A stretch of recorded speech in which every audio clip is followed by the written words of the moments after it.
All right, so my name's Chris Berry, certified law attorney and certified financial planner with Castle Wealth Group. And we do these weekly webinars every Wednesday at 1 o'clock, unless there's something that comes up. And they're also recorded. They're on our YouTube channel. And so if you miss one, you can always follow up there. And I would start with positive focus, just something positive that's happened. And Lions winning, how about that? Can't believe the Lions are going on a winning streak here. So we'll take that one. All right, and what we do on these is I just answer questions that are submitted, legal, financial, or tax planning questions. And with that, I'm going to go ahead and share my screen after I hit a couple more buttons. Again, as I'm going through this, feel free to use the Q&A, ask whatever questions you may have. And also, if something's unclear, feel free to kind of put it in the Q&A and I'll try to address it. All right. So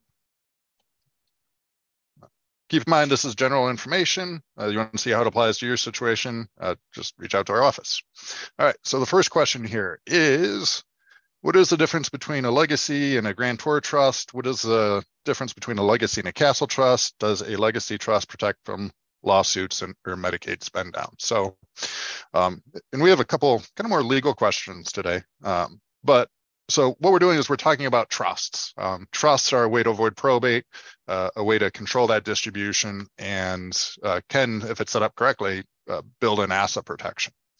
So the first question here is, and I guess I should just clarify, there's really two types of trust, two categories of trust. There's what's called grantor trusts and non-grantor trusts. Non-grantor trusts are different from a tax perspective. Grantor trusts are in your Social Security number.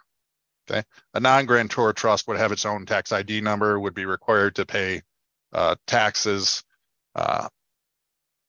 And the word grantor is really the person who set up the trust. So if it's a grantor trust, then it's tied to your Social Security number. For IRS purposes, they don't even look at the trust. If it's non-grantor, then for IRS purposes, it's a separate entity. So, so those are just the two categories of trust. I would say 95% of the time, if not more, we're doing grantor trust. We're not doing non-grantor trust. Typically, this would be more for estate tax issues. And right now, for a single individual, it's at $12 million. So if it's less than $12 million, you're not going to look at a trust for estate tax purposes. So it's a lot easier if things are grantor trusts, a lot less record keeping, typically better from a tax perspective as well. Because trusts, a non-grantor trust, if it isn't set up correctly, it could be taxed at trust tax rates, which are much higher than personal income tax rates. So that's why almost always we're using a grantor trust. In our office, we break trusts into kind of three categories. You have your basic revocable living trust. Then we have what we call our legacy trust. And then we have our castle trust. And there's lots of permutations and different things, and it can be customized to people's situation. But typically, most people, when they're doing estate planning, fall within one of these three categories. And so what the base trust does, so if this is one, so what the base trust does is it avoids probate, which is most people's kind of first goal. And you can control the distribution. So the stuff goes where it's supposed to go. The legacy trust does that, but now protects your loved ones. Protects your kids or beneficiaries or loved ones. So whatever they inherit are protected from divorces, creditors, bankruptcies, etc. So this is, and we think of this as kind of leaving them a legacy where your one trust could split into separate shares, one share for each beneficiary, and each kid or beneficiary could then be the trustee of their own separate share trust that they would inherit from your one trust. More complicated than a basic revocable trust, both avoids probate, but building in this legacy language into the trust builds in protections for the kids. And then the third level of planning is, of course, the castle trust that not only avoids probate, builds in the protections for the kids or beneficiaries, but builds in asset protection for you, protecting you from asset protection, protecting you from divorces, or not divorces, protecting you from creditors and protecting you from long-term care costs. So does the legacy trust protect from lawsuits and Medicaid spend down? Not for you, but it does for your beneficiaries. Okay, so just answering the questions, what is the difference between a legacy and a grantor trust? A legacy trust is a form of grantor trust. What is the difference between a legacy and a castle trust? Both of them are grantor trusts, but one of them just avoids probate and protects the beneficiaries. One avoids probate, protects the beneficiaries, but then gives you asset protection. Does a legacy trust protect from lawsuits and Medicaid spend down? The answer is no. It doesn't protect you, but it can protect your beneficiaries or kids. So hopefully that was helpful. Now moving on. Let's see, questions. Okay. All right. Number 2. So again, a lot of kind of Medicaid and legal questions today. Are there strategies that can be used to protect Social Security and pension income when it exceeds the Medicaid qualification? So we just kind of have to clarify a little bit here. So Social Security and pension, those are pure income streams. Meaning we can't divert where that money is going. We can't put that money into the trust. Once you flip that switch of taking a pension or taking Social Security, you're basically locked in. There's no planning opportunities. So if you're looking to qualify for Medicaid, understand that that is locked in income. And that's another reason why a lot of people are taking the lump sum buyouts instead of taking these pensions. Because if you take this pension and you go into a nursing home, that money's just going to the nursing home, versus if you take it as a lump sum buyout, now it's an asset, and assets can be moved around. Assets can be planned for, assets can be protected, but pure income streams are just straight income. Now, the question goes on to say, Medicaid qualification limits. There's really there's lots of different types of Medicaid, but really what we're talking about, there's 2 types, and we're looking at Medicaid as a way to pay for long-term care.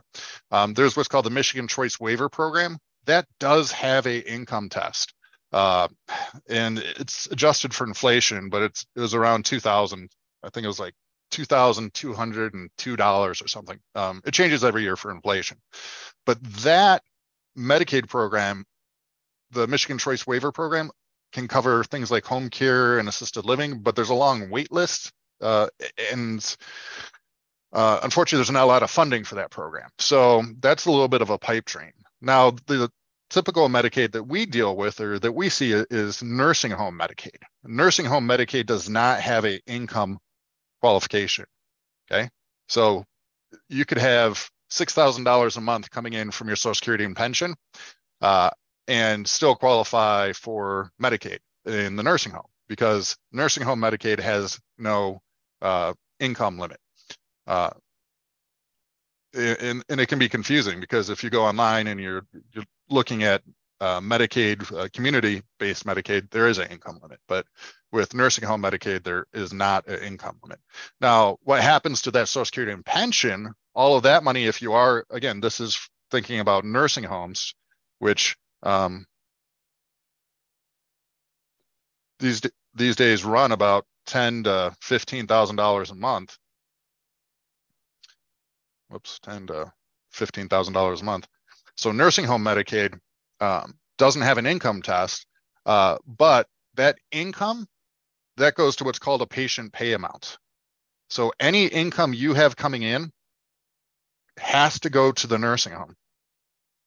So if you have $6,000 of income, pure income between Social Security and pension, that's all going to the nursing home, but they'll allow you to keep $60 a month of your own income. So yeah, Social Security and pension, we can't you can't, there aren't any strategies to plan or protect for it. It's a straight income stream. It doesn't affect Medicaid, or it doesn't affect Medicaid in the nursing home because there's no income limits. But keep in mind that that income just goes to the nursing home. And unfortunately, there's no strategies really around protecting against that scenario. And again, that's one of the reasons why a lot of times people, instead of doing the pension, if their company offers it, they look at that lump sum buyout.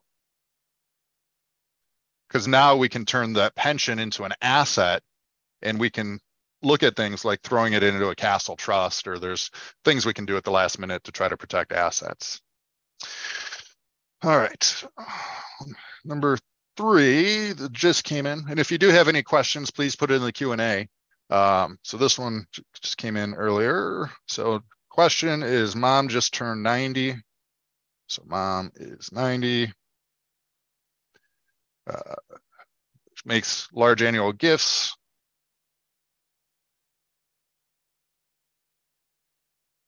And we'll talk about why that could be an issue. Should she stop because of the 5-year look back?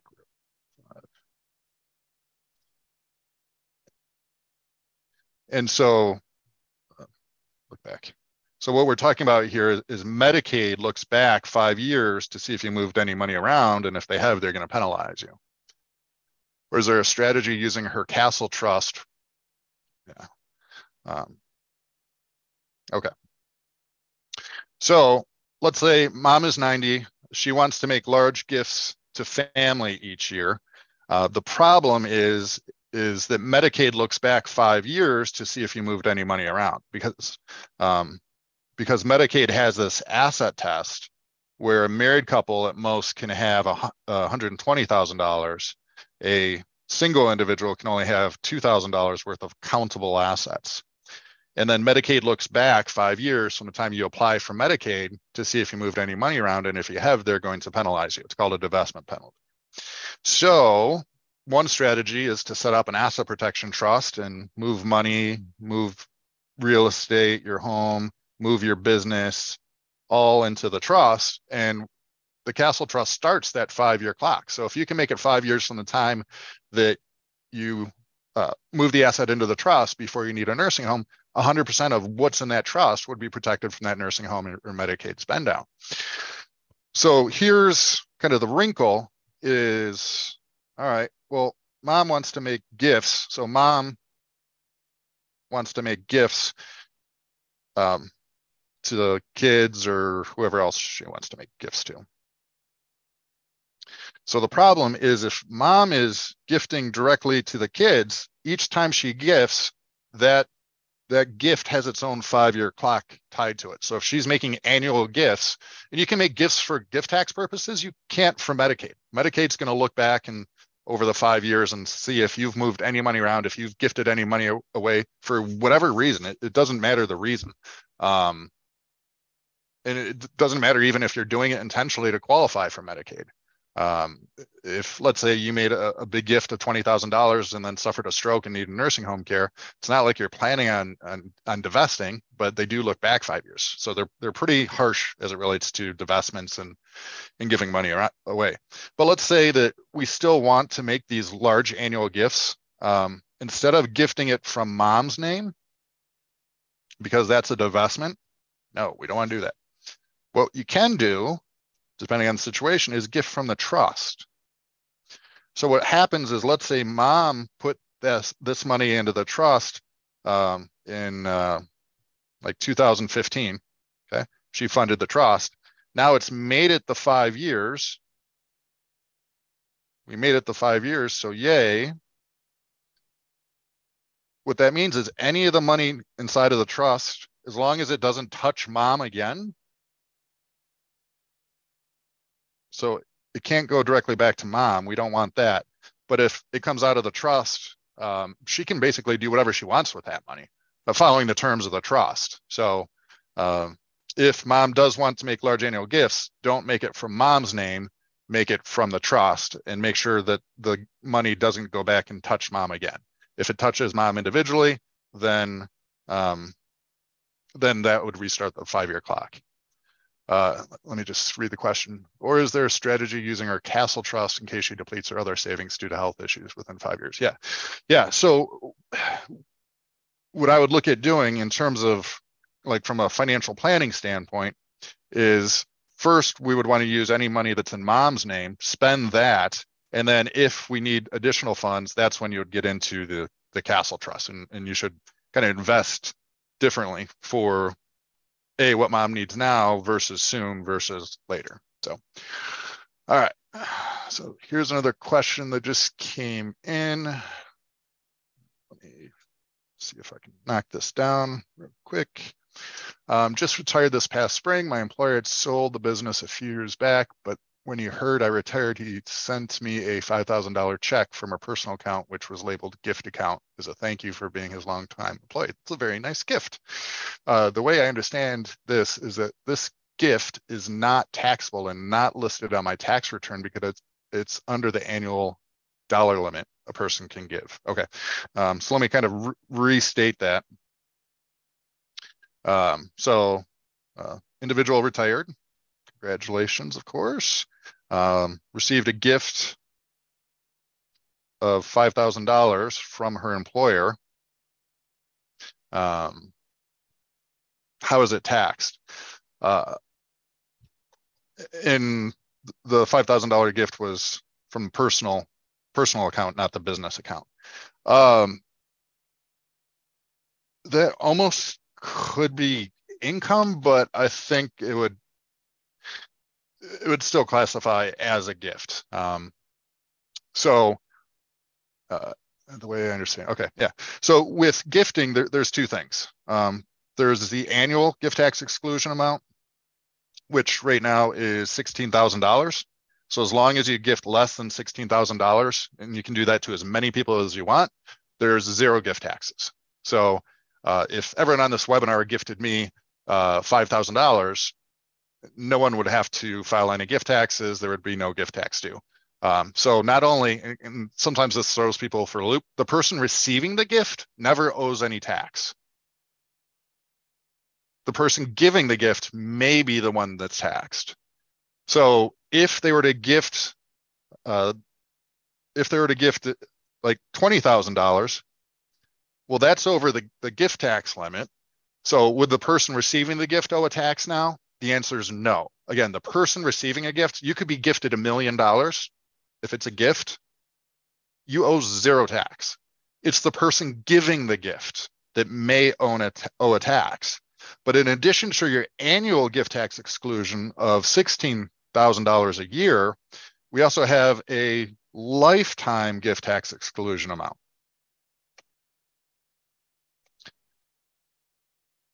So the lifetime exclusion.